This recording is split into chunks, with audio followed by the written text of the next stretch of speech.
పచ్చిపప్పు పచ్చి రొయ్యల కూర.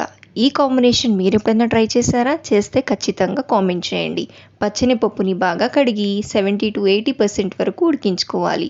కుక్కర్లో అయితే ఒక్క విజిల్ వస్తే సరిపోతుంది. ఇప్పుడు శుభ్రం చేసుకున్న రొయ్యల్లో తగినంత ఉప్పు, పసుపు, కారం, 2 టేబుల్ స్పూన్ల పెరుగు, 1 స్పూన్ గరం మసాలా వేసి కలిపి పక్కన పెట్టేసుకోవాలి. ఇప్పుడు స్టవ్ మీద కడాయి పెట్టుకొని నూనె వేడైన తర్వాత సన్నగా తరిగిన ఉల్లిపాయల్ని రంగు మారేంత వరకు వేయించుకోవాలి. ఇలా ఉల్లిపాయలు కాస్త వేగిన తర్వాత ఈ బేసిక్ మసాలాని వేసుకోవాలి. ఈ basic masala veg, non veg కర్రీస్లో దేంట్లోకైనా చాలా బాగా యూజ్ అవుతుందండి. రెసిపీ కింద ట్యాగ్ చేస్తాను చూడండి. మసాలా మొత్తం ఎర్రగా వేగిన తర్వాత కలిపి పెట్టుకున్న రొయ్యల్ని వేసుకొని మీడియం ఫ్లేమ్లో పెట్టి కలుపుతూ నూనె మొత్తం పైకి తేలేంత వరకు ఉడికించుకోవాలి.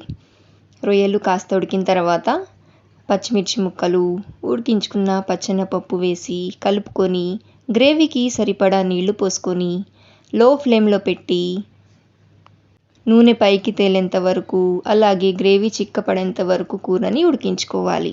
కూర ఉడికిపోయిన తర్వాత కొత్తిమీర వేసేసుకోండి. ఈ కాంబినేషన్ మీరు ఎప్పుడైనా ట్రై చేస్తుంటే కామెంట్ చేయండి. చేయకపోతే ఒకసారి ట్రై చేయండి. చాలా బాగుంటుంది. రైస్లోకి, చపాతీలోకి చాలా బాగుంటుంది. రెసిపీ నచ్చిందా? నచ్చితే లైక్ చేయండి, షేర్ చేయండి, సబ్స్క్రైబ్ చేసుకోండి. Thank you.